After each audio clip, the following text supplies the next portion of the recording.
नमस्कार देवियों और सज्जनों, वितस्ता के सभी चाहने वालों को मेरी तरफ से नमस्ते। मैं व्यालोक, और जैसा कि आप सभी जानते हैं कि रविवार को हम लोग एक बैठकी का, एक वैचारिक बातचीत का आयोजन करते हैं, जिसमें फिलहाल समाज के, हमारे परिवेश के ज्वलंत मुद्दों को हम सामने रखते हैं और उससे जुड़े हुए जो लोग हमारे साथ काम कर रहे हैं, जो जमीनी मुद्दों की समझ रखते हैं, जो उस पर सचमुच कुछ नया बोल सकते हैं, जो एक नई धार दे सकते हैं आपकी चिंतन धारा को, आपकी सोच को, हम उन लोगों को आमंत्रित करते हैं। कोरोना का समय है, आप सभी अपना ख्याल रख रहे होंगे। हम सभी लोगों को बहुत सारे दुखों का सामना करना पड़ रहा है। हम अपने परिजनों को, दोस्तों को, यारों को खो रहे हैं। कृपया मास्क का प्रयोग करें, एक दूरी बरतें और ज़रूरत पड़े तो ही कहीं बाहर निकलें। मैंने अभी मास्क नहीं लगाया हुआ है, लेकिन मैं जब भी बाहर निकलता हूं तो मास्क का प्रयोग करता हूं। बहुत ज़रूरत पड़ने पर ही बाहर निकलता हूं। हमारे साथ आज दो चर्चित लोग हैं। वैसे हमारी योजना 3 लोगों को लाने की थी, लेकिन बिहार में नेटवर्क की समस्या की वजह से एक अभी तक नहीं जुड़ पाए हैं हमारे साथ, सर्वेश तिवारी श्रीमुख, लेकिन उनकी कमी यह दोनों लोग पूरी करेंगे। हमारे साथ हैं आनंद कुमार। आनंद कुमार को आप सभी लोग जानते हैं, गीतायन के रचयिता हैं। गीता के श्लोकों को एक मजेदार तरीके से पढ़ाने वाले हैं, और इनका पंच लाइन है कि ये हमने आपको नर्सरी लेवल का पढ़ा दिया है, पीएचडी लेवल का पढ़ने के लिए आपको खुद मेहनत करनी पड़ेगी। हमारे साथ आनंद कुमार हैं। हमारे दूसरे वक्ता जलज कुमार अनुपम हैं। जलज को भी आप सभी लोग जानते होंगे, युवा लेखक हैं। भोजपुरी साहित्य को नया विमर्श, नई धार, नए तेवर देने वाले लोगों में हैं, युवाओं में हैं, और इसके साथ इनका प्रकाशन का भी अपना काम चलता है। दिल्ली में रहते हैं। आनंद कुमार फिलहाल पटना में रहते हैं। मैं अपने दोनों वक्ताओं से गुजारिश करूंगा, अभी तक जो जोड़ पाए हैं, कि थोड़ा सा अपना संक्षेप में परिचय दें और हमारे श्रोताओं, दर्शकों से मुखातिब हों। उसके बाद हम आज की बातचीत शुरू करेंगे, जिसका शीर्षक है बढ़ती तकनीक और घटती पाठकीयता। आनंद जी, आपसे शुरू करेंगे। चलिए, उम्मीद है मेरी आवाज़ साफ साफ आ रही होगी, क्योंकि नेटवर्क की समस्या लगातार पता चल रही है। तो खैर चलिए, अब जब हम लोगों को बातचीत करनी ही है तो सबसे पहली बात जो ये है कि हम लोग किताबों के बारे में बात करने वाले हैं, और उसके बारे में हम लोग सभी ऐसे लोग बात कर रहे हैं जो पाठक ज़्यादा होते हैं और लेखक कम। मतलब लिखने के लिए एक ही किताब लिखी है, लेकिन जिस हिसाब से हम किताबों के रिव्यू डाल रहे होते हैं, उससे लोगों को अंदाज़ा होगा कि हम लोग पढ़ कितना रहे होते हैं। महीने की 4-5 किताबें कोई बहुत बड़ी बात नहीं है। तो एक पाठक के तौर पे हम लोगों को ये लगता है कि जब लोग ये शिकायत कर रहे होते हैं कि पाठक घट रहे हैं, विशेषकर हिंदी के पाठक घट रहे हैं, तो ये बात कितनी सच है या कितनी झूठ है, इस बारे में कभी हम लोगों ने आपस में बात नहीं की। ये बात कितनी सच है या कितनी झूठ है, हम लोग इसी बात पे चर्चा करने जा रहे हैं। व्यालोक के बारे में सब लोग जानते ही हैं, और जलज से मेरा ख्याल है कि लोगों की मुलाकात थोड़ी सी कम होगी, तो मेरे ख्याल से जलज को अपना परिचय देना चाहिए। मेरा परिचय देने के लिए मेरे पास कुछ खास है नहीं, तो ओवर टू जलज। जलज, आप सभी को मेरा नमस्कार। आप परिचय के नाम पे ज़्यादा कुछ नहीं है, और परिचय तो जैसे जैसे वक्त बीतता है समाज में वैसे वैसे अपना बनता है। बस हम लोग भी इतना ही कहेंगे कि हाँ, कुछ पढ़ लिख लेते हैं। प्रकाशन से जुड़ाव है और लिखना पढ़ने का अपना काम चलता ही रहता है। और साथ में क्या बोलते हैं कि जैसे व्यालोक भैया ने बताया कि भोजपुरी चूँकि मेरी मातृभाषा है, तो उसके लिए भी आदमी संघर्षरत है, उसके आंदोलन से हम लोग जुड़े हुए हैं। तो आज जो हमारा जो आपसे इस पहले सवाल से शुरुआत करेंगे। हमारे पास कई सारे सवाल आए हैं और लगातार दर्शक इधर भी पूछेंगे, आप लोगों से। लेकिन पहला सवाल ये है कि क्या तकनीक के बढ़ते इस्तेमाल ने किताबों की कम होती पाठकीयता, जो पाठक वर्ग कम हो रहा है, यह मान लिया गया है कि किताबों का पाठक वर्ग कम हुआ है, जो भौतिक किताब जिसे कहते हैं, जो हाथ में लेके हम छू सकते हैं, जिसे महसूस कर सकते हैं, जिसे टेक्स्ट बुक कहते हैं। टेक्स्ट बुक का मतलब केवल कोर्स की किताबों से न लगाया जाए। तो जो बुक्स हैं उसके पाठक वर्ग में कमी आई है। तो सवाल एक दर्शक का है, क्या तकनीक के बढ़ते इस्तेमाल ने किताबों की कम होती पाठकीयता में भूमिका निभाई है? हाँ तो क्यों, ना तो क्यों? पहले जलज आपसे बात करेंगे, फिर आनंद के पास आएंगे। जलज। इस सवाल के जवाब में मैं इतना ही कहना चाहूँगा कि बढ़ती तकनीक से पाठकीयता का कोई मतलब नहीं है। मतलब हम ऐसा नहीं मानते हैं कि बढ़ती तकनीक से पाठकीयता जो है वो कम हुई है। ऐसा इसलिए कि खासकर अगर हम हिंदी के बारे में बात करें, हिंदी किताबों पे अगर हम चर्चा करें, तो अगर हम वैश्विक स्तर पे देखेंगे तो उसका एक अलग मतलब फलक होगा और उसका डिबेट फिर बहुत लंबा हो जाएगा और उसके मायने फिर अलग निकलेंगे। मैं चाहूंगा कि इसको पर्टिकुलरली हम लोग भारत सेंट्रिक बनाएं और इसको हिंदी सेंट्रिक बनाएं तो ज़्यादा बेहतर रहेगा। तो अगर उस पर्सपेक्टिव से हम लोग देखेंगे, तो अगर हम लोग मतलब आज़ादी के बाद के कालखंडों में जाते हैं, तो पहले ना समाज में हम देखते थे कि पहले हमारे पास एक पढ़ने का एक चलन था। मतलब घर से भी शिक्षा मिलती थी कि हाँ हमें क्या बोलते हैं किताबों को पढ़ना चाहिए। सिलेबस के इतर भी किताबों का प्रचलन था पढ़ने का। तो मैं अपनी बात मतलब हिंदी साहित्य के इर्द गिर्द रखना चाहूंगा, इसलिए कि फिर थोड़ा सा क्षेत्रीय साहित्य की तरफ अगर हम लोग मुड़ेंगे तो फिर उसमें भी समय ज़्यादा लगेगा, क्योंकि समय कम है। तो हम लोग चाहेंगे कि हिंदी सेंट्रिक ही इसको रखें। तो मेरा सिंपल सा एक ही जवाब है कि तकनीक के बढ़ने से पाठकीयता बढ़ी है, पाठकीयता घटी नहीं है। तकनीक आपको और एक्सपोजर देता है और एक आपको फलक देता है, नए नए तरीके आते हैं जिससे क्या बोलते हैं कि आपकी पाठकीयता और बढ़ती है और बढ़ी नहीं है। खासकर क्या बोलते हैं कि किताबें जो हुई है और जन सुलभ हुई है, लेकिन उसके और भी कई सारे पहलू हैं जिन पर हम लोग आगे बातचीत करेंगे।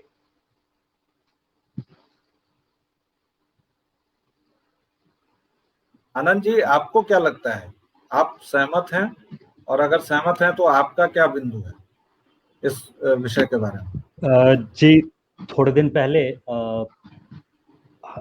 हिंदी के एक जाने माने लेखक श्री नरेंद्र कोहली जी नहीं रहे, कुछ एक बार मेरी उनसे मुलाकात हुई है। तो उसमें से एक मुलाकात का किस्सा कुछ यूं है कि एक प्रकाशक उनके पास आए, मैं उनके साथ ही खड़ा था, और बातचीत के क्रम में नमस्ते करते ही जैसे ही उन्होंने पूछा और भाई कामकाज कैसा चल रहा है, तो उन्होंने कहा कि धंधा मंदा चल रहा है। इस पर जोर का ठहाका लगाया था नरेंद्र कोहली जी ने और मुझसे फिर कहने लगे कि देखो आनंद भाई, पहले मेरे पास एक मंजिला मकान हुआ करता था, आज मेरे पास 3 मंजिला मकान हुआ करता है, और उसके बाद मैं कह रहा हूं कि मेरा धंधा अच्छा नहीं चल रहा है। तो मेरी बात सच मानी जाए या झूठ मानी जाए? अगर पहली पीढ़ी पर मैंने जिस प्रकाशक को देना शुरू किया था उसकी तीसरी पीढ़ी आज प्रकाशन के धंधे में है, तो जाहिर सी बात है हिंदी प्रकाशन का धंधा बुरा तो नहीं चल रहा है। फिर भी लोग कहते हैं कि प्रकाशन अच्छा नहीं चल रहा, धंधा मंदा चल रहा है। अब प्रकाशक के मुंह पर ही ऐसी बात कोई कह दे तो ये नरेंद्र कोहली के स्तर का लेखक कर सकता है, मेरे आपके जैसा तो शायद नहीं करेगा। तो खैर ये एक बात थी। और दूसरी बात ये है कि आपको आज की तारीख में किताबों का पता कैसे चलता है। अगर हम किसी व्यक्ति से ये पूछे कि भैया बताओ गुरुदत्त ने कौन सी किताबें लिखी हैं, वो क्या बताएगा? पहले तो उसकी समझ में नहीं आएगा कि मैं फिल्म बनाने वाले गुरुदत्त की बात नहीं कर रहा, मैं किसी लेखक गुरुदत्त की बात कर रहा हूँ। दूसरी बात कि अगर उसे पता चल भी जाता है कि लेखक गुरुदत्त की बात की जा रही है, तो गुरुदत्त ने वाममार्ग नाम की किताब लिखी थी, उसका रिव्यू अगर वो खोजने के लिए चला जाए इंटरनेट पे, तो नेट पे भी उसे रिव्यू नहीं मिलेगा या बहुत मुश्किल से मिलेगा। तो जैसे ही इंटरनेट का फैलाव होता है, तो आज की तारीख में वाममार्ग गुरुदत्त की लिखी हुई किताब थी, गुरुदत्त ने करीब 200 किताबें लिखी थी, ये चीज पता करना किसी पाठक के लिए सहज हो जाता है। अगर किसी एक ऐसे विषय पर आप किताबें पढ़ना चाहते हैं जिस विषय पर आपको बहुत आसानी से मटेरियल अवेलेबल नहीं था, तो आज की तारीख में उसे ढूंढना मुश्किल नहीं है। अगर मैं अपने फेसबुक वॉल पे अभी लिख के छोड़ दूं कि मुझे फलाना सब्जेक्ट पे किताबें पढ़नी है, तो 3-4 लोग तो मेरे पास सलाह दे जाएंगे कि इस विषय पर इस आदमी ने ये किताब लिखी है, इस विषय पर इस आदमी ने ये किताब लिखी है, इस प्रकाशन से आती है, इस कीमत पे आती है, अमेजन से अवेलेबल है। अगर मेरे बचपन के दिन सोचे जाए, तो जब मैं लेट से आज से 20 साल पहले जब मैं सहरसा में रहा करता था, उस वक्त अगर मुझे एक रेस्निक हेलिडे की फिजिक्स की किताब भी खरीदनी होती थी, जो कि बिल्कुल आमतौर पर इंटरमीडिएट में पढ़ी जाने वाली किताब है, तो मुझे 1 महीने पहले 100 रुपये एडवांस किताब की दुकान में जमा करके आना होता था। 1 महीने में कभी वो दुकान वाला पटना जाता कोई, तो पटना से रेस्निक हेलिडे की फिजिक्स की किताब लेकर आता। फिर 1 महीने बाद जब मैं उसकी दुकान पे जाता, तो वो बताता कि भैया किताब तुम्हारी आ गई है, लेकिन इसकी कीमत अब 100 रुपये नहीं रही, 110 रुपये हो गई है, तो 10 रुपये तुम और घर से लेके आना, तो किताब ले जाना। अब 10 रुपये लेकर के मैं जब दोबारा उसकी दुकान पे पहुंचा, इतने दिन में किसी बड़े आदमी का सुपुत्र उस दुकान पे पहुंचा और उसने पहले वो रेस्निक हेलिडे की किताब देख ली, तो वो पहले किताब लेके चला जाएगा। मैंने उसे 10 रुपये लेकर के जब तक मैं आया, उतनी देर में वो किताब मेरे पास मेरे लिए बची रहेगी, इसकी कोई गारंटी नहीं होती थी। आज की तारीख में अमेजन है, आप जहाँ चाहे वहाँ पे अपनी किताबें मंगा सकते हैं।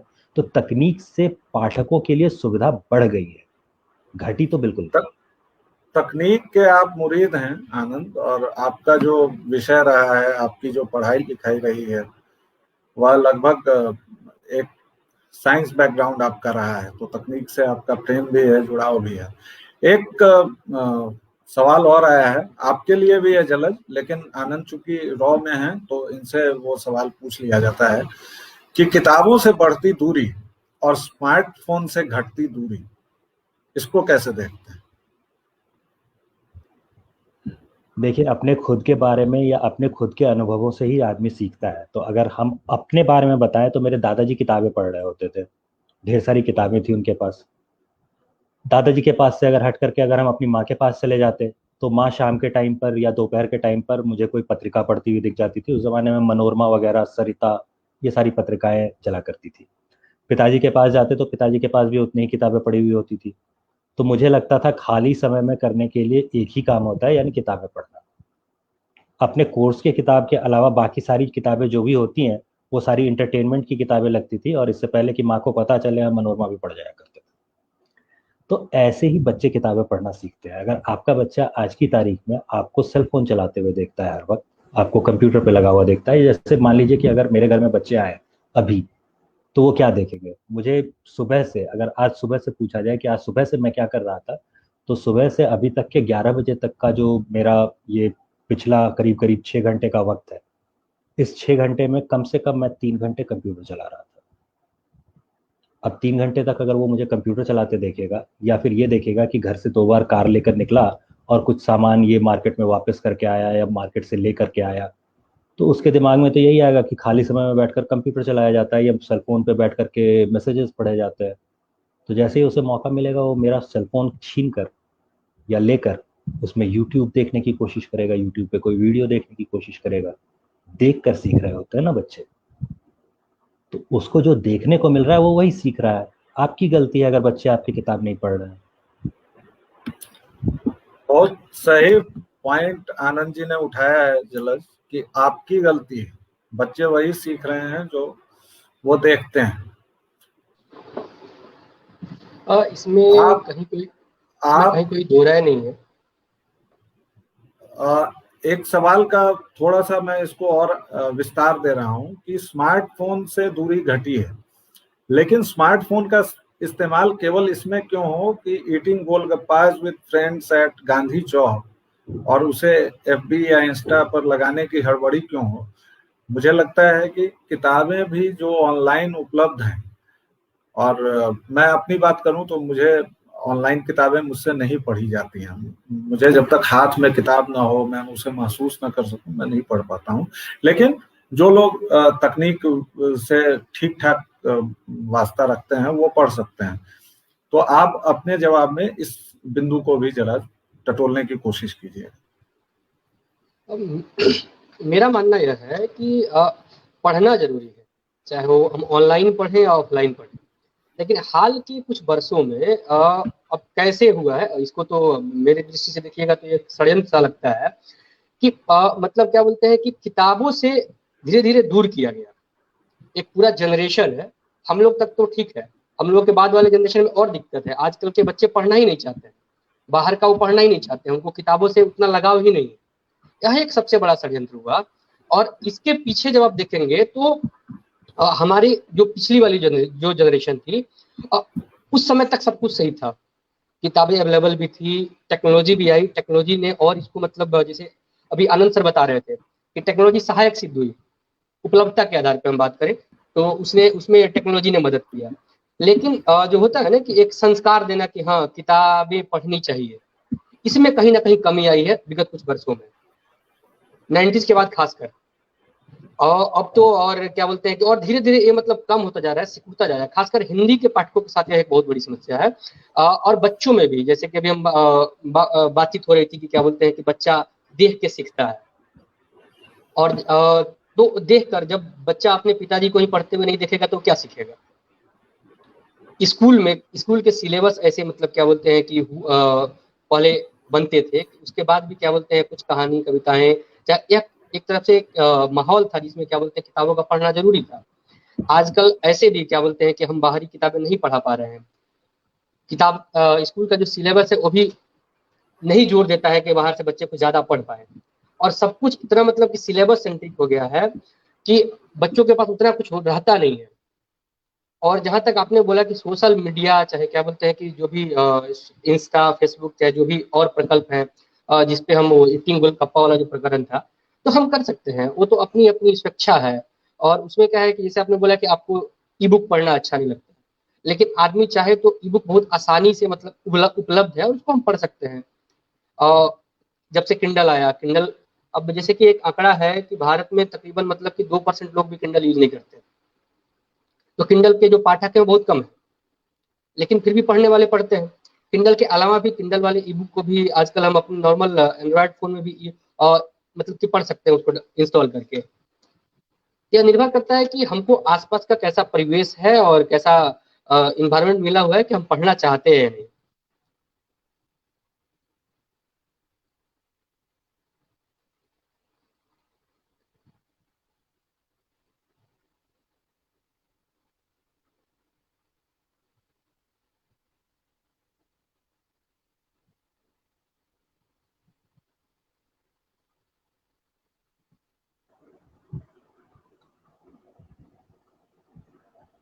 आवाज कट गई है जलज भाई की, या रुक गए हैं? नहीं, जलज भाई रुके हुए हैं। मैं इनसे एक सवाल पूछ रहा हूँ कि जलज, आपके लिए खास तौर से एक सवाल है, क्योंकि आपका एक प्रकाशन का भी अपना काम है। तो वह सवाल कुछ ऐसा है कि किताबों के लेखन और प्रकाशन का ठेका, ब्रैकेट में अगर यह शब्द सही माने तो, एक आज तक एक खास विचारधारा ने ही ले रखा था। क्या माहौल बदल रहा है, कैसे बदल रहा है, या बदल भी रहा है कि नहीं? ठेका सबसे कोई क्या बोलते हैं कि हमको पर्टिकुलरली एतराज नहीं है। अभी हाल के वर्षों में अगर देखें तो क्या बोलते हैं कि अभी तक तो खैर कोई उचित माहौल नहीं दिख रहा है कि बहुत ज्यादा व्यापक बदलाव आया हो। लेकिन क्या बोलते हैं कि आजादी के पहले से मतलब क्या बोलते हैं कि जो एक माहौल बनाना जो शुरू हुआ, तो और उसके बाद से वो कहता है ना कि हिंदी पट्टी में प्रकाशक इज डायरेक्टली प्रोपोर्शनल टू चोर, ऐसा एक मिथ व्याप्त है कि प्रकाशक जो होता है वो चोरी होता है। अब आते हैं खास विचारधारा पे, तो यह मतलब कि यह तो एक सुनियोजित षड्यंत्र है, एक सुनियोजित षड्यंत्र के तरीके से के खास विचारधारा क्या, हम तो ओपन कहना चाहेंगे कि वामपंथियों का जिस तरह से प्रकाशन पे कब्जा हुआ और जिस तरह से वामपंथियों ने उसको मतलब अपनी ठेकेदारी मान ली, अपनी बपौती मान ली कि बौद्धिकता मेरी बपौती है, और जो भी मतलब कि लोग अच्छे लोग भी आते गए उनको किनारे दरकिनार कर दिया गया। और जितने मतलब कि वो कहते हैं ना कि 1958 के बाद कुछ नाम लेना चाहूंगा, जैसे कि क्या बोलते हैं कि सोवियत संघ के विघटन के बाद भारत में पर्टिकुलरली मेरा यह मानना है कि कांग्रेस की बौद्धिक बैसाखी के तरह मतलब कि कांग्रेस की बौद्धिक बैसाखी के तौर पे वामपंथ का जब उदय होता है, तो उन लोगों ने प्रयास यही किया कि कला और साहित्य को खासकर हम कैप्चर करें और उस दृष्टि से जितने सारे सरकारी संस्थान हैं उन पे उनका कब्जा क्या बोलते हैं शुरू होता है। और सेम पैटर्न पे क्या बोलते हैं सरकार के जितने सारे मतलब प्रकाशन संस्थान थे, चाहे उस दौर में जितने सारे प्रकाशक उभर रहे थे, या जो प्रकाशक स्टेबल थे, उन सभी जगहों पे वामपंथियों का कब्जा हो जाता है। और उस समय क्या बोलते हैं कि अलग अलग प्रकल्प चलाए जाते हैं, अलग अलग वाद लाया जाता है। ये और विमर्श के नाम पे क्या बोलते हैं, विमर्श भी क्या बोलते हैं पैसा कमाने का ही एक षड्यंत्र है और कुछ नहीं है। तो इसमें क्या बोलते हैं कि पैसा कमाने के लिए अलग अलग प्रकार के साहित्यिक विमर्श का जन्म होता है। जैसे कि दलित विमर्श से काम नहीं चल रहा था तो फिर ओबीसी विमर्श आता है। ये सारे पैसे कमाने के नए नए उपक्रम हैं। अब स्त्री विमर्श है, श्रमिक विमर्श है। अब जैसे कि एक पूरा साहित्य, जैसे जैसे क्या बोलते हैं कि साहित्य पैसा सेंट्रिक होता गया और वामपंथियों ने इसको अपने क्या बोलते हैं सिर्फ पॉकेट भरने के लिए यूज करना शुरू किया। भारत का जो मतलब हिंदी साहित्य था पार्टिकुलरली, वो लोक से कटता चला गया। और जैसे जैसे लोक से कटता चला गया वैसे वैसे क्या बोलते हैं कि आम आदमी क्या बोलते हैं इनकी साहित्य की गिरफ्त से दूर होता चला गया। अब इन लोगों ने फिर क्या किया कि एक क्लब बनाया कि हाँ भैया मेरा 250 का क्लब है, मेरा 300 का क्लब है। किताबें इनकी बिकनी नहीं है, लेकिन फिर भी क्या बोलते हैं कि आम लोगों तक किताबें पहुंचती नहीं है। फिर भी देखिएगा कि क्या बोलते हैं एक एक लेखक करोड़पति है। कैसे? तो फिर इन लोगों ने सरकारी तंत्र का दुरुपयोग करना शुरू किया। अब आप सुनेंगे कि अभी के टाइम में ही आप क्या बोलते हैं कि कुछ दिन पहले की बात है कि क्या बोलते हैं कि अभी जो केंद्र में जिस पार्टी की सरकार है, उनके बहुत सारे ऑफिसेस के लिए, लाइब्रेरी के लिए खरीद हुई। मतलब खासकर पुस्तकालयों की खरीद एक बहुत बड़ा घोटाला है। कई सारे नाम हैं। अब नाम लेके बिना मतलब का मैं नहीं चाहूंगा कि कोई कहे कि मैं क्यों नाम ले रहा हूँ, लेकिन यह एक आदमी तक सीमित नहीं है।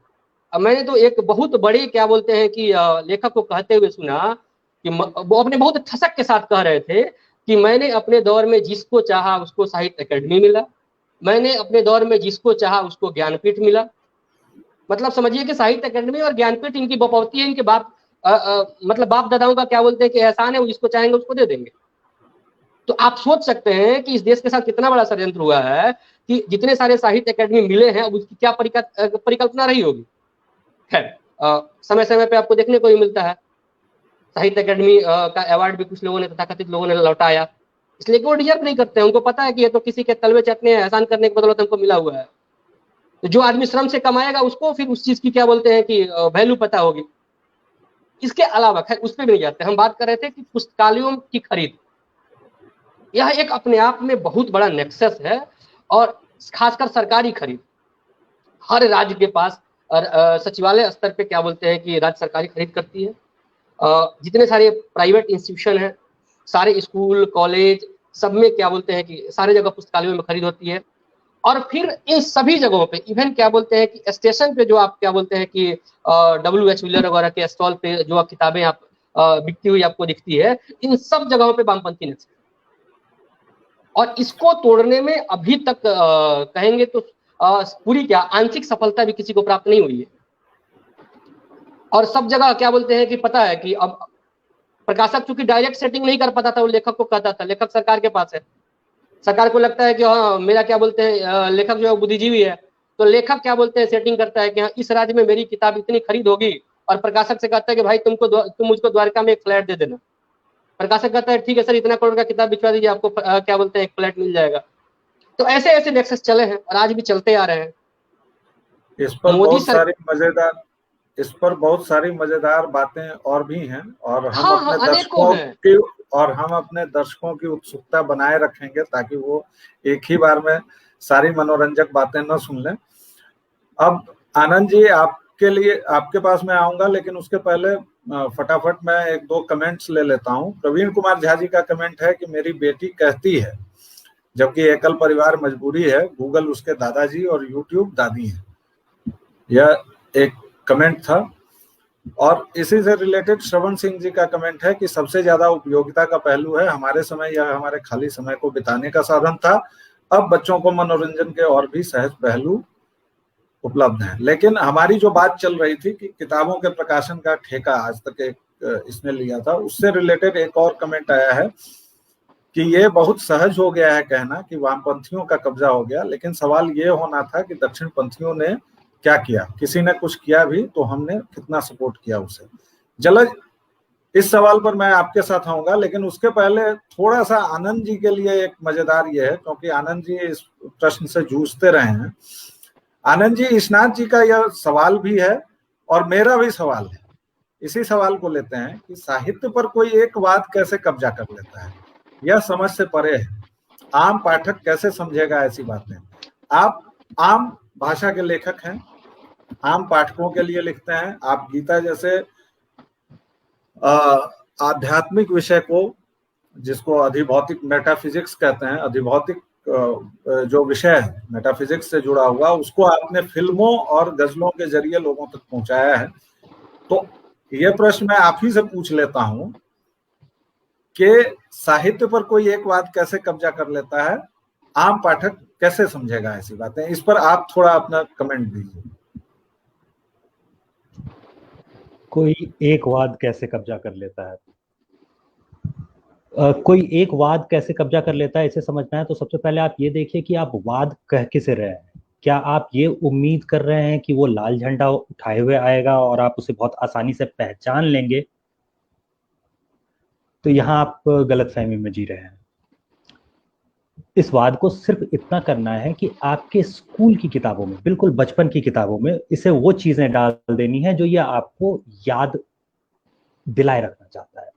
अब आप सोचिए कि आपने स्कूल के ज़माने में जो कहानियां पढ़ी थी, उसमें से आपको, अगर जो लोग भी हिंदी पट्टी से आते हैं और उन्होंने पढ़ाई की होगी, उन लोगों को पता होगा एक कहानी के बारे में जिसमें एक व्यक्ति अपने रूस यात्रा का जिक्र करता है, जिसमें वो दिल्ली में सिलाए हुए ओवरकोट में कुछ ऐसे ठिठुर रहा होता है सर्दियों में, जैसे दिल्ली में पूस की सर्दियों में चीथड़ों में ठिठुर रहा होता है। एग्जैक्टली लाइन यही था, जैसे दिल्ली में कोई सर्दियों में, पूस की सर्दियों में चीथड़ों में ठिठुर रहा होता है, मैं दिल्ली से स्पेशली सिलाए गए ओवरकोट में रूस में वैसे ही ठिठुर रहा था।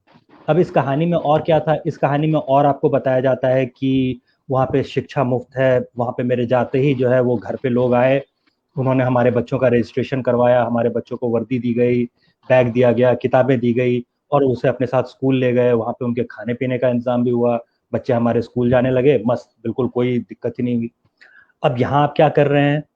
आप कोई राजनीतिक वाद आप किसी के सामने परोस ही नहीं रहे हैं। जब आप राजनीतिक वाद परोसेंगे तब आदमी समर्थन या विरोध की बात करेगा ना। आप तो उसके सामने बच्चों की भलाई की बात कर रहे हैं, तो वो ये समझ रहा है कि आप बच्चों की भलाई की बात कर रहे हैं। एक्चुअली वो क्या कर रहा है? एक्चुअली वो आपको ये सिखा रहा है कि शिक्षा जो होती है वो सरकारी होनी चाहिए।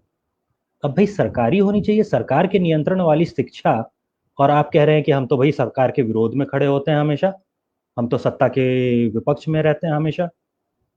अब सत्ता के विपक्ष में रहते हैं लेकिन आपको पढ़ाएगी सरकार, तो सरकार जो आपके पढ़ाने की जिम्मेदारी उठाए हुए है, तो सरकार तो अपना पर्चा छपवा के गोएबल्स की तरह वही आपको पढ़ाएगी। आज की तारीख में अगर आप सोचते हैं कि गोएबल्स जो था वो नाजी था और कम्युनिस्ट जो थे वो बड़े उसके विरोधी थे, तो जरा 1930 से पहले का एक पर्चा उठा करके दिखा दीजिए, किस कम्युनिस्ट ने लिखा है गोएबल्स के खिलाफ? उस समय इनके अब्बा हुजूर जो थे वो करीबी थे गोएबल्स के, साथ बैठ के खाना खाते थे। पोलैंड पे हमले के समय में उनके जब टैंक जा रहे थे नाजियों के, तो तेल कौन भरवा रहा था उन टैंकों में? किसी भी वामपंथी से आप ये सवाल पूछ करके देखिए, अचानक हकलाना आपको सुनाई दे जाएगा। ऐसा फील होगा जैसे नई बहुरिया के सामने जेडी आ गए हो। तो समस्या ये है, उसने आपको बच्चों की शिक्षा दीक्षा के बारे में बताया, आपको बताया ही नहीं कि यह वाद है। वो एक अपनी राजनीतिक चाल जो था वो आपके सामने परोस रहा था, जिसे उसने एक बुर्का पहना दिया था शिक्षा का। अब शिक्षा से हम लोग मूव करते हैं, मूव करके हम लोग आ जाते हैं उद्योग धंधों पर। आज की तारीख में भारत ऑक्सीजन की कमी से जूझ रहा है। जो मेडिकल ग्रेड ऑक्सीजन होता है वो मिल नहीं रहा है। कौन सप्लाई कर रहा है medical grade oxygen? Medical grade oxygen supply कर रहा है अंबानी, मेडिकल ग्रेड सप्लाई कर रहा है अडानी। कितने पैसे में कर रहा है भैया? मुफ्त में कर रहा है। आप जिस स्कूल में पढ़े हैं, अगर सरकारी स्कूल में पढ़े होंगे या सरकारी कॉलेजेस में पढ़े होंगे, जैसे मैंने इंटरमीडिएट की पढ़ाई के टाइम पर मैंने जिस स्कूल कॉलेज में पढ़ाई की थी उसका नाम MLT सहरसा कॉलेज है। MLT सहरसा कॉलेज क्यों नाम है उसका? उसका नाम है मनोहर लाल टेकरीवाल सहरसा कॉलेज। सहरसा का जो पेट्रोल पंप होता है उसके ओनर, बड़े बिजनेसमैन में से एक, उन्होंने वो जमीन वगैरह दी होगी, उन्होंने वो बिल्डिंग वगैरह बनवाई होगी, इसीलिए उनके नाम पे स्कूल है। आप अपने गांव के स्कूल में देखिएगा तो वो भी किसी न किसी मठ की जमीन पर है, किसी ब्राह्मण ने डोनेट की हुई है, क्योंकि उसके घर में ही वो स्कूल चलता था। तो ब्राह्मण जो थे वो तो गुजर गए, 3-4 पीढ़ियां हो गई, उनका नाम सिर्फ स्कूल के बाहर छोटे छोटे अक्षरों में लिखा हुआ है। आपको याद नहीं है कि ये जमीन किसने दी थी। आप गांव के बुजुर्गों से पूछेंगे तो आपको पता चलेगा कि ये जमीन जो थी दान में मिली हुई थी, फलाना बाबू ने दान में दी थी। तो ये, अब आप जब सोचते हैं तो आपको क्या पढ़ाया जाता है कि भैया ये पूंजीपति जो होता है ये तो गरीबों का, मजदूरों का खून चूस रहा होता है। ऐसा बिल्कुल नहीं था। इसने जो फायदा कमाया, जो प्रॉफिट लिए, इसको उसने वापस सोसाइटी में इन्वेस्ट भी किया। टैक्स जो दिया उसने वो दिया ही, उसमें कोई कमी नहीं है। टैक्स जो दिया वो दिया, टैक्स के बारे में हम बोल ही नहीं रहे। ठीक है, एक सवाल है शायद। आनंद जी, प्रश्न का जो दूसरा हिस्सा था उस पर खास तौर से आपसे सुनने की अपेक्षा है कि आम पाठक कैसे समझेगा ऐसी बातों को, ऐसी चालाकियों को। जो आपने अभी उदाहरण दिया है वह भीष्म साहनी के यात्रा वृत्तांत से आपने दिया है, और उसमें यह भी बताया गया कि मेरी बेटी लोहा ले गई और उस लोहे से ट्रैक्टर बनाया गया और उस ट्रैक्टर को तीसरी दुनिया के किसी गरीब मुल्क को दिया गया, उसमें शायद क्यूबा को दिया गया या व्हाटएवर, और बड़ा अच्छा सिस्टम है। लेकिन इशनाथ जी का जो सवाल था और उसी में मेरा भी सवाल कि कोई एक वाद आपने बताया कि वाद कैसे प्रच्छन्न तरीके से हमें परोसा गया और कैसे हमारे सबकॉन्शियस पर उसने कब्जा किया। आम पाठक कैसे इन चालाकियों को, इन बातों को समझे, उसके बारे में आप थोड़ा बताएं। देखिए, इसको पहचानना आसान है, बिल्कुल आसान है, बशर्ते कि आपको कोई एक बार बता दे कि इसको पहचाना कैसे जाता है। सबसे आसान तरीका होता है गिल्ट फीलिंग। क्या आप जो पढ़ रहे हैं, जो सुन रहे हैं, जो देख रहे हैं, वो किसी भी तरह से आप में गिल्ट फीलिंग जगाने की कोशिश करता है? अगर जवाब हाँ है तो आप एक वाद को पढ़ रहे हैं। जैसे ही आपको कहा जाता है कि ओके देखो, फलाना देश जो है वो ऐसे कर रहा है और तुम क्या कर रहे हो? कुछ नहीं कर रहे हो, घर में बैठे हुए मजे से। अब आपको अफसोस होता है, यार सही में मैं तो कुछ नहीं कर रहा, कितनी गलत बात है, मुझे कम से कम चंदा तो दे ही देना चाहिए। तो जैसे ही आप ये बात करते हैं तो इसका मतलब है आपने एक वाद को पढ़ लिया है। अभी के दौर में इसको पहचानना और भी आसान हो जाएगा। अभी हाल में हमारे पास एक नए नेताजी उभरे हैं, दिल्ली के एक मशहूर ठग हैं। उनके चुनाव प्रचार में आपने अभी हाल में देखा होगा। क्या आप नाराज हैं इस बात से कि हमारे देश में ऐसा हो रहा है? तो हमारी पार्टी को चंदा दीजिए। क्या आप गुस्सा है इस बात से कि दवाइयां नहीं मिल रही? क्या आप इस बात से नाराज हैं कि हर मोहल्ले में क्लिनिक नहीं है? हमारी पार्टी को चंदा दीजिए, हम क्लिनिक खुलवा रहे हैं। आप इस बात से गुस्सा है कि बलात्कार बढ़ रहे हैं? हमारी पार्टी बसों में सुरक्षा व्यवस्था के लिए एक एक कमांडो नियुक्त करेगी, आप हमें चंदा दीजिए। हर बार क्या किया जा रहा है? किसी लड़की से छेड़छाड़ हो रही है, आप कुछ नहीं कर सकते। क्यों? क्योंकि आपको पता है कि गुंडे 5 थे, 10 थे, आप अकेले थे, आप विरोध करते, पिट जाते, तो आप चुप रह गए। आपने कभी ना कभी ऐसा होता हुआ देख रखा है। अब ये गिल्ट फीलिंग जैसे ही आप में जगाई जा रही है तो इसका मतलब है कि एक वाद है, एक राजनीतिक चाल है जो आपके सामने भेष बदलकर परोसी गई है, इस नाम पर कि महिला सुरक्षा हो जाए। अगर हॉस्पिटल की कमी की बात कही जा रही है और आपको ये अफसोस करने के लिए मजबूर किया जा रहा है कि आपने अस्पताल की बेहतरी के लिए कुछ किया नहीं, आपने अस्पताल के लिए वोट नहीं दिया था, आपने तो मंदिर मस्जिद के लिए वोट दिया था, इसका मतलब एक राजनीतिक वाद है जो आपके सामने परोसा गया है। तो जैसे ही गिल्ट फीलिंग आती है तो आप मान लीजिए कि आपके सामने राजनीतिक वाद है। मुझे लगता है कि आपने बहुत विस्तार से इस प्रश्न को समझा और समझाया। इसी से रिलेटेड एक सवाल जो प्रवीण कुमार झा जी ने पूछा है, वो जलज आपके लिए मैं छोड़ रहा हूं, आपको इसका आंसर देना चाहिए कि ये बहुत सहज हो गया है कहना कि वामपंथियों का कब्जा हो गया। और ये सचमुच बहुत रोना रोते हैं तमाम दक्षिणपंथी या जो भी लोग हैं, भाजपा के समर्थक हो या संघ के समर्थक हो, कि पूरा सिस्टम उनका है, इको सिस्टम नहीं हो रहा है। प्रवीण झा जी का सवाल ये है कि दक्षिणपंथियों ने क्या किया, और किसी ने कुछ किया भी तो हमने कितना सपोर्ट किया उसे। हमने से इनका आशय जनता से है या किससे है ये मुझे नहीं पता, लेकिन सवाल का लबोल हुआ भी यही है। जलज आपके लिए। बहुत बढ़िया सवाल है और इसको समझने की जरूरत है। इसको हम ऐसे समझ सकते हैं कि सत्ता बहुत, अभी अनंत सर भी एक बात बोल रहे थे कि जो अगर हम कहेंगे, अगर हम यह मान रहे हैं कि हम सरकारी स्कूल में पढ़ेंगे तो सत्ता डिसाइड करेगी कि हमें क्या पढ़वाना है। जैसा कि हम जानते हैं कि आजादी के बाद से अधिकतर हमारे देश पे किसका शासन रहा। अब उस दरमियान अगर जैसे कि अगर सामने वाले ने मान लिया कि हमारा बौद्धिक बैसाखी कौन है, हमको किसको प्रमोट करना है, तो जिसको क्या बोलते हैं कि सत्ता का प्रमोशन मिल रहा है, जिसको संस्थागत प्रमोशन मिल रहा है, और जिसको क्या बोलते हैं कि एक विचारधारा का प्रमोशन है, मतलब इसको आप ऐसे भी समझ सकते हैं कि पैसा बहुत कुछ करने पे मजबूर करता है। सारे जैसे कि अब एक छोटा सा मैं चीज बताता हूँ कि कुछ देर जब पिछली बार मैं बोल रहा था तो मैंने एक बात बोली थी कि क्या बोलते हैं साहित्य में नए नए विमर्श के आविष्कार हुए, खासकर हिंदी साहित्य में।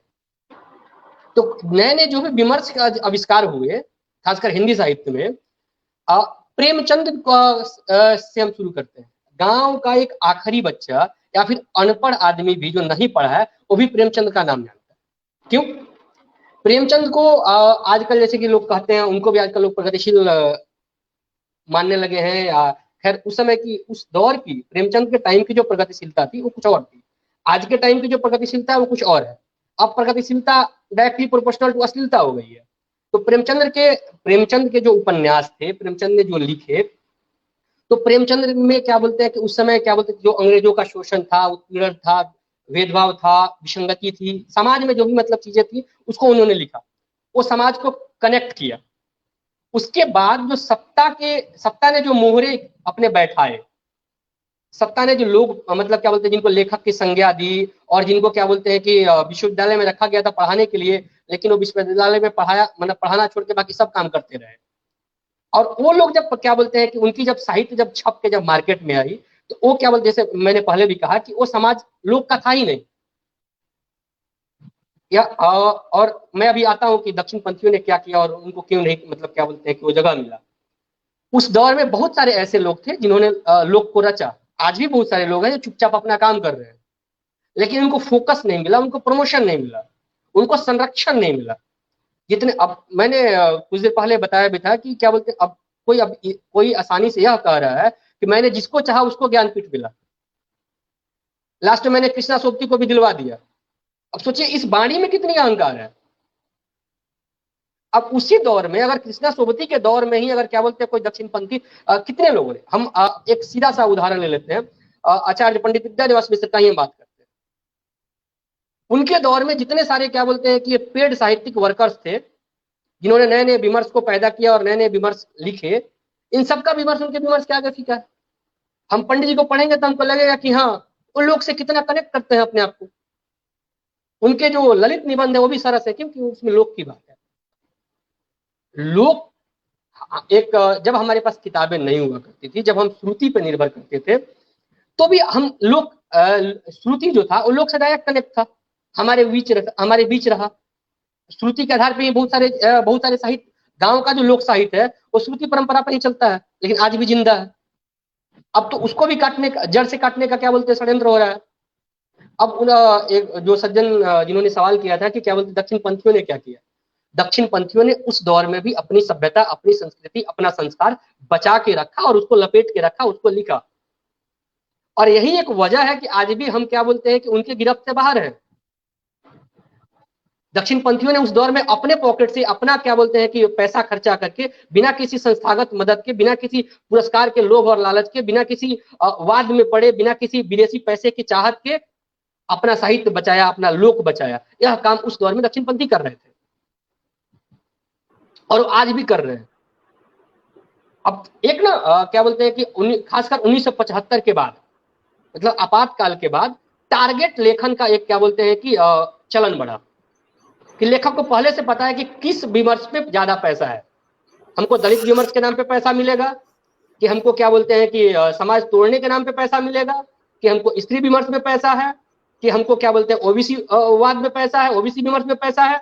जिस विमर्श में हमको पैसा है, जिस विमर्श की किताबें ज्यादा खरीदी जा रही है, उसका हम लेखन करेंगे।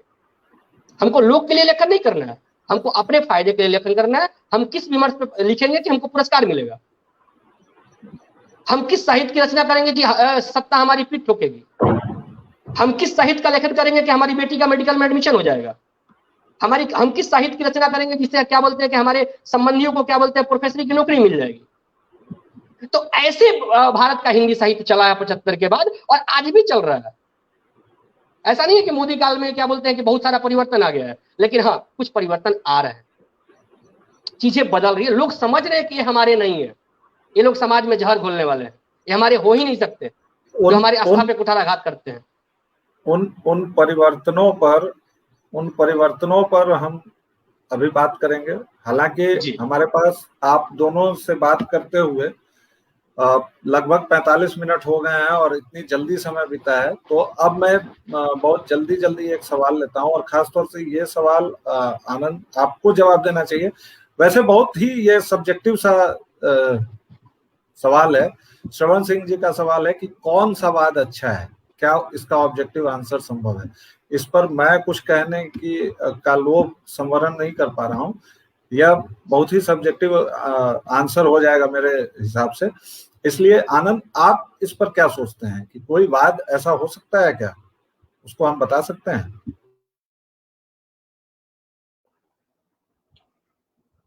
देखिए, जहां तक राजनैतिक सोच का सवाल है, तो राजनैतिक सोच हर व्यक्ति की हर समय में बदलती रहती है।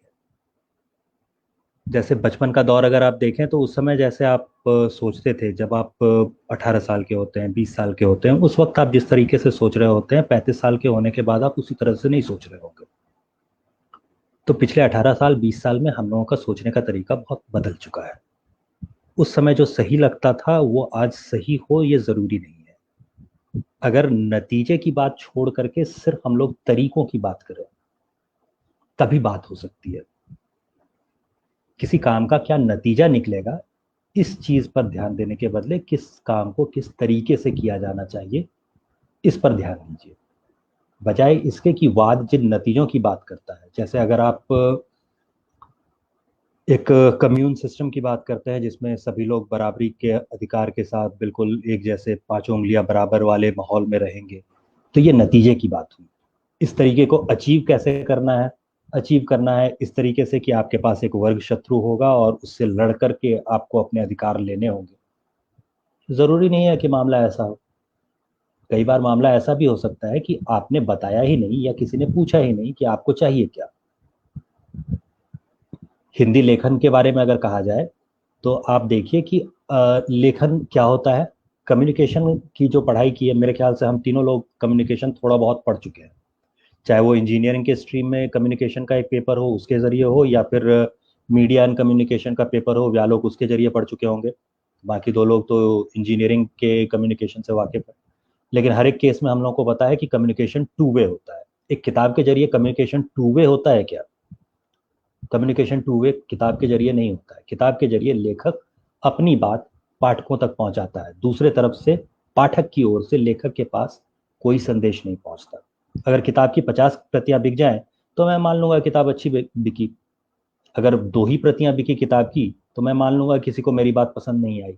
इसके अलावा लेखक के पास ये जानने का कोई तरीका नहीं है कि पाठक को उसकी बात समझ में आई या नहीं आई, समझ आ गई तो पसंद आई या नहीं आई। अब अगर आप इस कम्युनिकेशन वाले सिस्टम को उठा करके दूसरी जगहों पर लागू करते हैं तो आपको ये समझ में आता है कि कम्युनिकेशन हुआ ही नहीं, ये एक तरफा ब्रॉडकास्ट हुआ। हमेशा आपने पाठक से कभी पूछा नहीं कि आप क्या पढ़ना चाहते हैं। आपने अपनी ओर से लिखा और उसे सामने परोस दिया। अपनी ओर से लिखकर परोसते समय भी क्या किया? मार्केटिंग में एक सब्जेक्ट होता है निश मार्केटिंग। निश मार्केटिंग में हम लोग करते क्या है, हम लोग एक ऐसी जगह ढूंढते हैं जहां कोई और अपना सामान नहीं बेच रहा हो। लेट्स से अगर मैं घड़ियां बेचने जाता हूं तो भाई टाइटन की घड़ी भी आती है, HMT की घड़ियां आती थी, अब नहीं आती, रोलेक्स की घड़ी भी आती है। अगर हम रोलेक्स वाले से पूछने जाएं कि भैया तुम घड़ी बेचते हो क्या, तो वो क्या जवाब देगा? पूरी प्रोबेबिलिटी है इस बात की, वो कहेगा कि नहीं भैया हम घड़ी नहीं बेचते, हम एक जेवर बेचते हैं। रोलेक्स की घड़ी समय देखने के लिए नहीं होती, रोलेक्स की घड़ी ये दिखाने के लिए होती है कि मैं बहुत अमीर आदमी हूँ। रैडो की घड़ी ये दिखाने के लिए होती है कि मैं बहुत अमीर आदमी हूँ।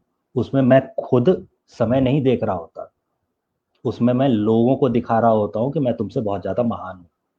समय देखने के लिए जो घड़ी पहनते हैं वो लोग टाइमेक्स, बहुत से बहुत फास्ट ट्रैक, टाइटन, ऐसी घड़ियां पहन रहे होते हैं।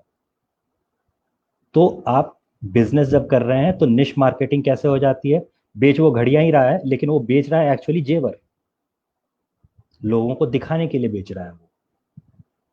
ऐसे ही किताबों के मामले में भी होता है। जब आप कहते हैं कि भैया सब लोग दलित चिंतन पे लिख रहे हैं, मैं क्या करूंगा? मैं ओबीसी चिंतन पे लिख दूंगा। सब लोग महिला विमर्श लिख रहे हैं, मैं दलित महिला विमर्श लिखूंगा। मैं किसी लड़की को पकड़ लाऊंगा और उससे कहूंगा कि भैया मैं किताब लिखता हूं, तुम अपने नाम से छपवाओ, तुम महिला हो और तुम्हारी लिखी हुई किताब को हम दलित महिला लेखन के नाम से मार्केट में लॉन्च करेंगे। बिल्कुल नई किस्म की चीज है। अच्छा, दलित महिला लेखन। अब पाठक भी जब दुकान में गया तो अच्छा ये दलित महिला लेखन पे नई किताब आई है, चलो देख लेते हैं क्या लिखा है। किताब अच्छी थी या नहीं थी, क्या फर्क पड़ता है?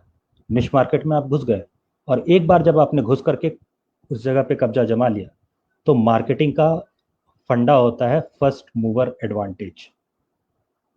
अगर बोलना ही है, पहले रवीश कुमार ने लिख दी, लपरेक रवीश कुमार ने लिख दी, तो वैसी ही कहानियां लिखेंगे आप, तो आपका परिचय इसी बात के लिए दिया जाएगा कि जैसी किताबें रवीश कुमार ने लिखी थी ना, वो इश्क कोई न्यूज नहीं, इश्क में माटी सोना, ये सारी किताबें जैसे किस्म की आई थी वैसी ही किताब है, लपरेक है ये, लघु प्रेम कथा। तो आपको या तो इस निश मार्केट से बाहर आना होगा या अपना अलग निश मार्केट क्रिएट करना होगा। आपने जो बातें कही बहुत बढ़िया से और ढंग से समझाई बातें। हालांकि जो लपरेक में आपने एक जिस तथाकथित पत्रकार का नाम लिया, वहां भी वर्ग है, और वर्ग भेद जो है वह इन तथाकथित बौद्धिकों और प्रगतिशीलों में बहुत ज्यादा है। देखिए व्यालोक, धर्म होगा तो जाति होगी ही। हाँ, अगर वामपंथ धर्म है तो वामपंथ के अंदर जातियां भी होंगी, ब्लू ब्लडेड सीताराम येचुरी भी होंगे, और छुटभैया अपने क्या नाम है उसका, एक कोई नेताजी थे, वो 3-4 हजार का फाइन भी भरा था उन्होंने महिलाओं से अश्लील हरकत करने के लिए जेएनयू में।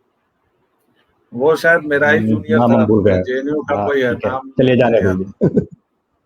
तो मैं ये कह रहा था कि वर्ग भेद वहां भी है। जैसे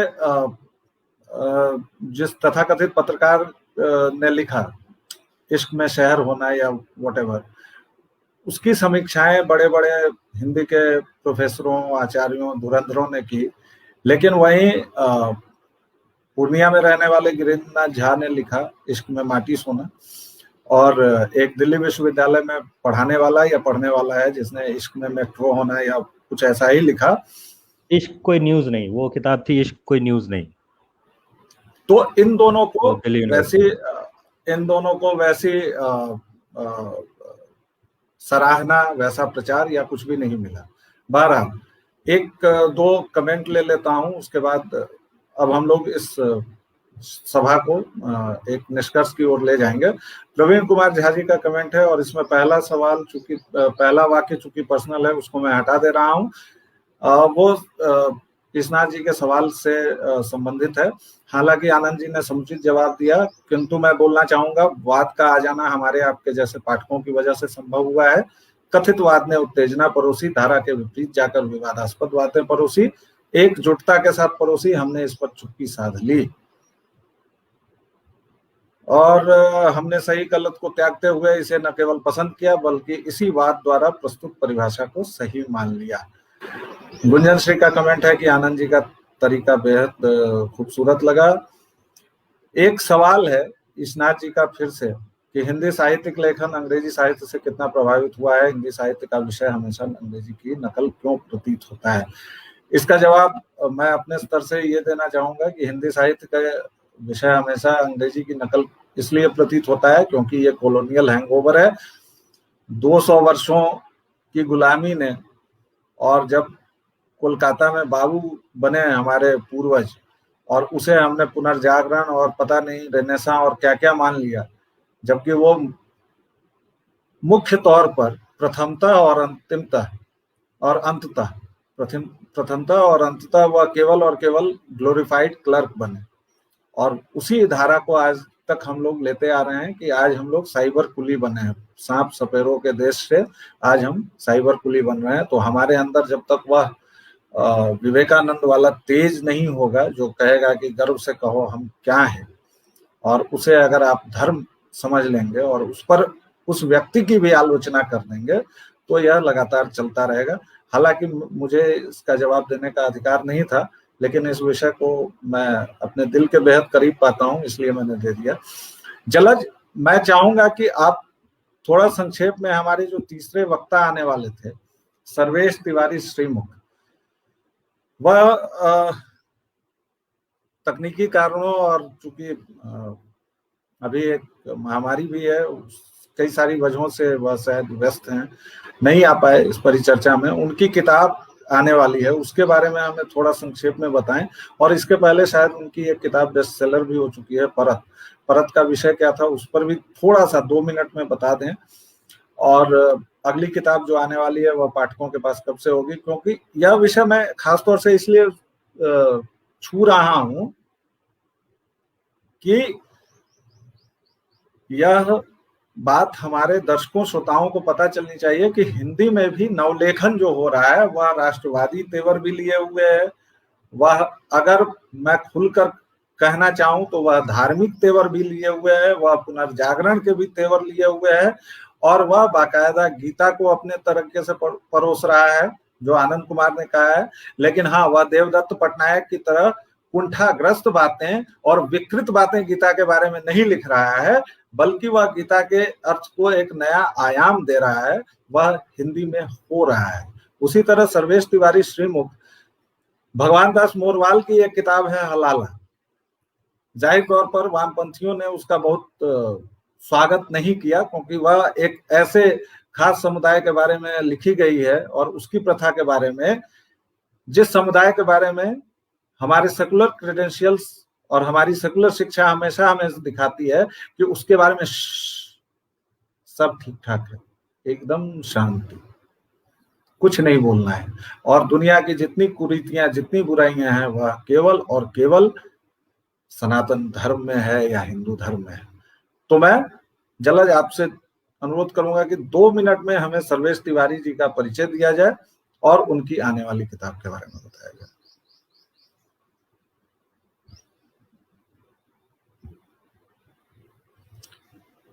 आपका माइक म्यूट है शायद, जलज आपका माइक म्यूट है। सर्वेश तिवारी श्रीमुख जी को खुद आना था, वो आ नहीं पाए, उनके यहाँ शायद कुछ तकनीकी खराबी थी नेटवर्क का, जिसकी वजह से। सर्वेश तिवारी श्रीमुख जी आज की युवा पीढ़ी में कह सकते हैं कि अपनी पीढ़ी में बहुत आगे है।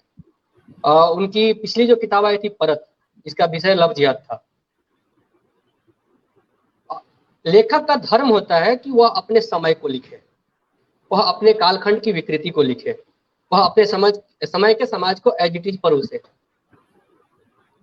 अगर हम क्या बोलते हैं कि किसी विचारधारा से प्रेरित होके और किसी क्या बोलते हैं कि सो कॉल्ड सेक्युलरिज्म से प्रेरित होके अगर हम अपने समय की सच्चाई को अगर व्यक्त नहीं कर पा रहे हैं, तो हम उस काल खंड के साथ अन्याय कर रहे हैं और आने वाली पीढ़ियां हमको उसके लिए माफ नहीं करेगी। तो सवाल क्या है, हाँ अभी हम लोग बात कर रहे थे सर्वेश तिवारी श्रीमुख की जो पिछली किताब थी परत थी, वो लव जिहाद पे केंद्रित थी, वो बेस्ट सेलर रही है। उसमें क्या बोलते हैं कि लव जिहाद से संबंधित जितनी सारी विकृतियां समाज में आजकल फैली हुई है उसको दिखाया गया है एक बहुत मर्मस्पर्शी कहानी के माध्यम से। उनकी जो आने वाली किताब है पुण्यपथ, वह पाकिस्तान में हिंदुओं की दुर्दशा पे है। पाकिस्तान में जो हिंदू अभी बचे हुए हैं उनकी क्या क्या तकलीफें हैं, वो कैसे सोचते हैं अपने धर्म को लेके, अपने मूल देश को लेके, अपनी संस्कृति को लेके उस पर वह उपन्यास केंद्रित है। वह इस अब तो जैसे ही इसी महीने के अंत तक आने वाली थी, लेकिन कोविड को लेके अभी थोड़ा सा वो एक्सटेंड होगी। वो अब अगले महीने में, उम्मीद है कि अगले महीने के सप्ताह, पहले सप्ताह या दूसरे सप्ताह तक आएगी। दुर्भाग्य से हमारे पास समय का अभाव है। अभी तक की जो चर्चा हुई है उसको अगर मैं 2-3 पॉइंट में समेटना चाहूँ तो हमारा विषय था बढ़ती तकनीक, घटती पाठकीयता। हमारे दोनों वक्ताओं ने बहुत विस्तार से इस पर चर्चा की, बताया। आनंद जी ने खास तौर से हमें बताया कि किस तरह से मधु में लपेटकर हमें जहर दिया जा सकता है, किस तरह से एक बात को हमें हमारी शिराओं में, हमारी रक्त वाहिकाओं में उतारा जा सकता है। किंतु जैसा कि वितस्ता के इस प्लेटफॉर्म की खासियत है कि हम अपने विषय पर रहते हैं। विषय से संबंधित एक आखिरी सवाल ले रहा हूं और आनंद जी चाहूंगा कि इस पर भी आप विस्तार से बताएं और फिर मैं जलज के पास जाऊंगा और उसके बाद हम इसको एक पूर्णता की ओर ले जाएंगे। अजीत झा का सवाल है कि तकनीक ने हर किसी में पत्रकार और लेखक होने का भ्रम पैदा कर दिया है शायद, पर पाठक होने का भाव नहीं जगा पा रहा है। और यह मैं सचमुच, यह मेरे मन का भी प्रश्न है कि अगर तकनीक लेखक बना सकता है तो वह हमें पाठक क्यों नहीं बना पा रहा है? यह क्यों ऐसा हो रहा है? हाँ जी।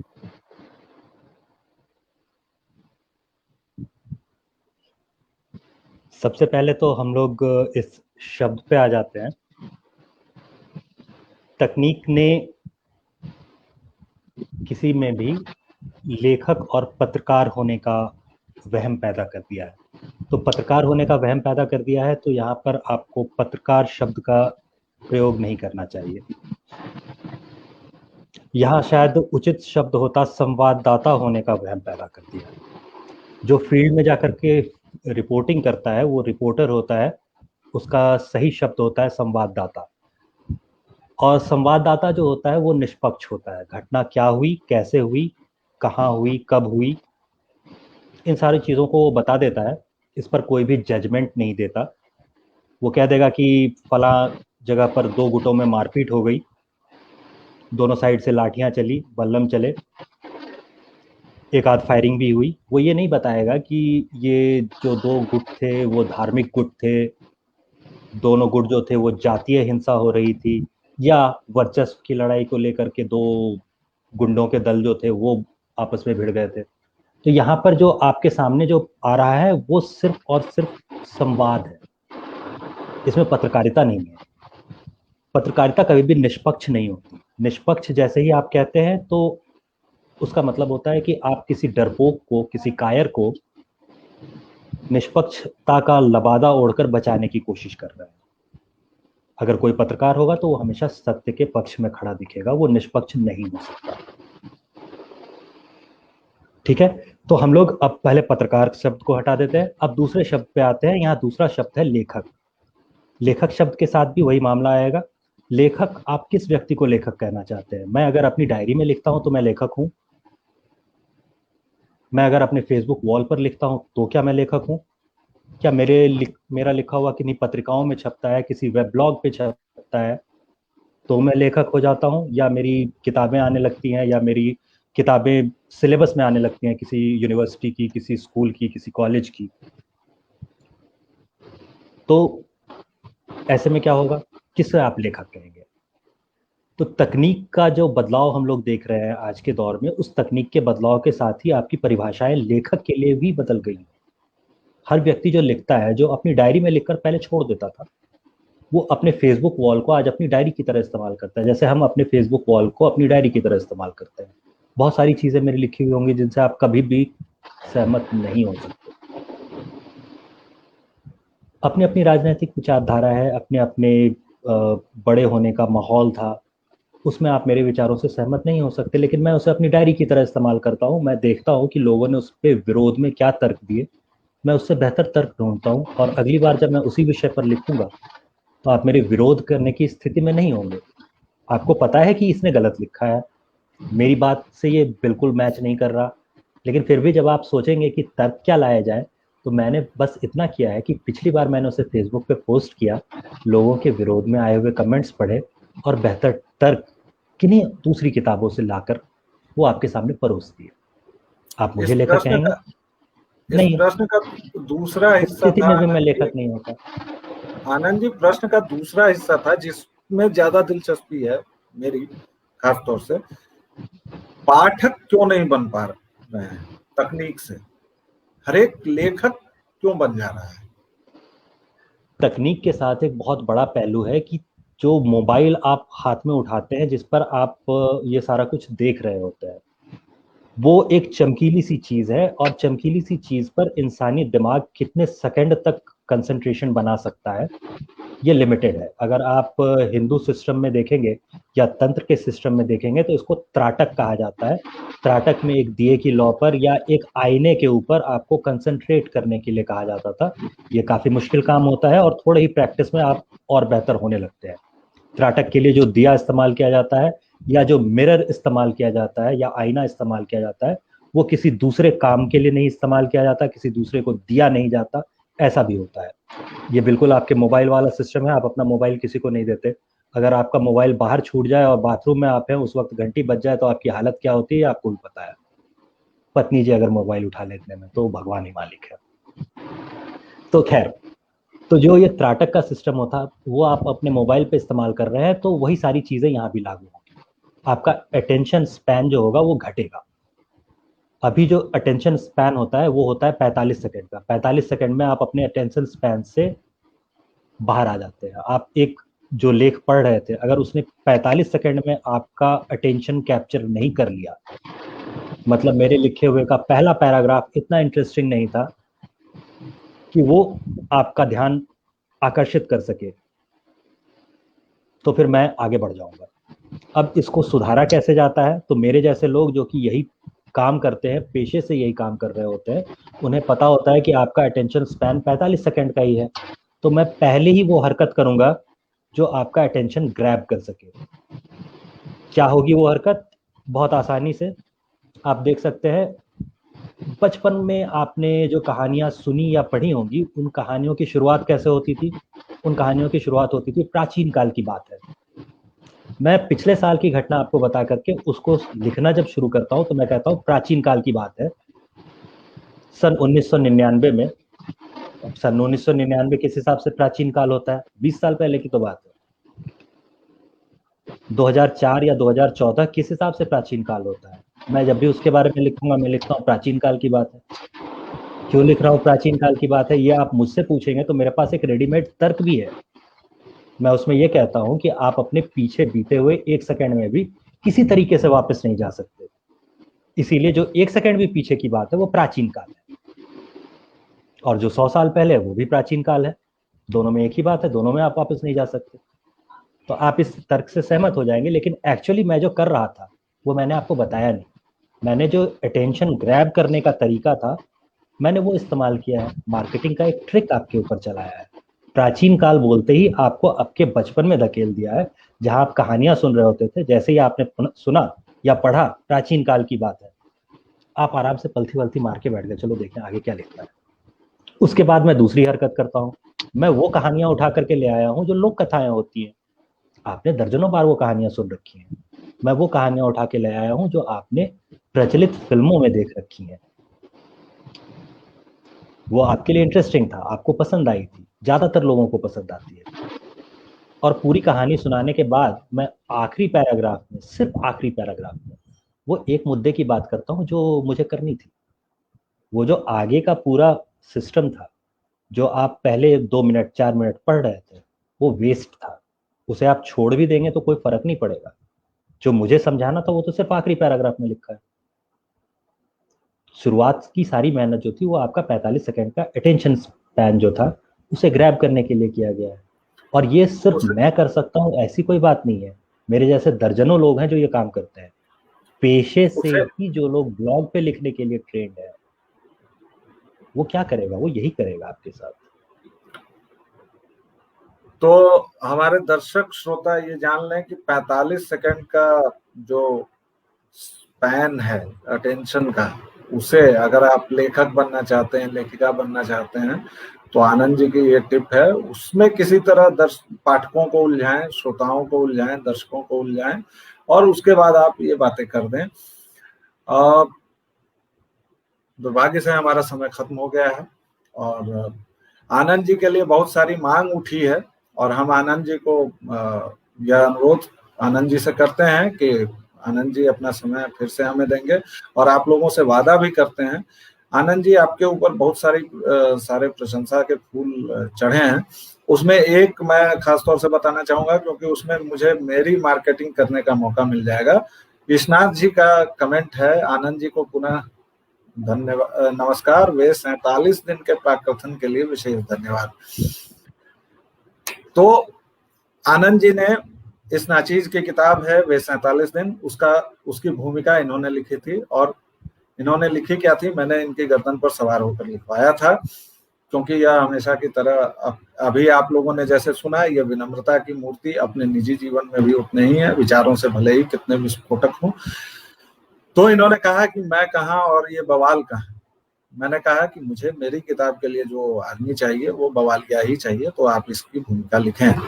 और इन्होंने जो भूमिका लिखी, यकीन मानिए कि मेरी किताब अगर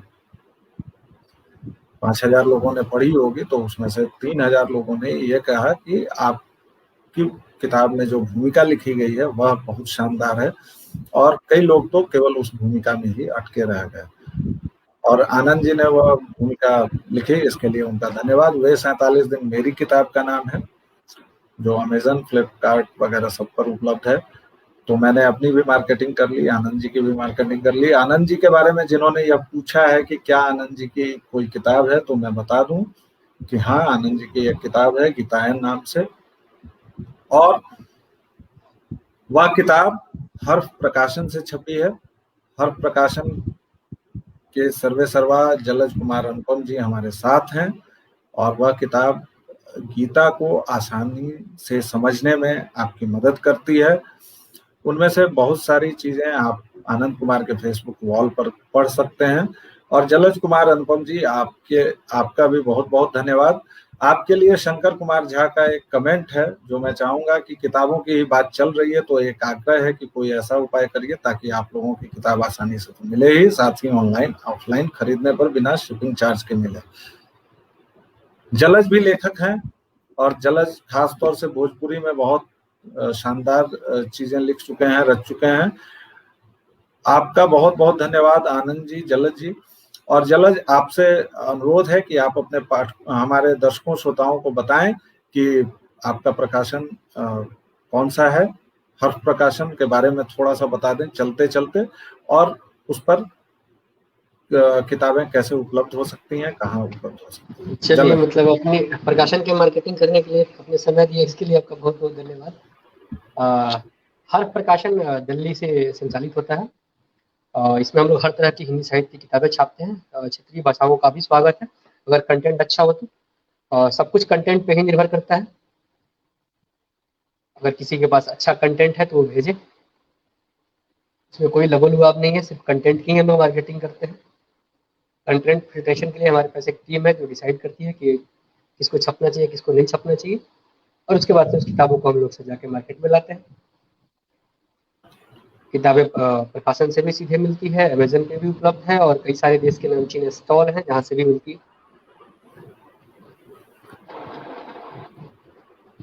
आपका बहुत बहुत धन्यवाद जलज।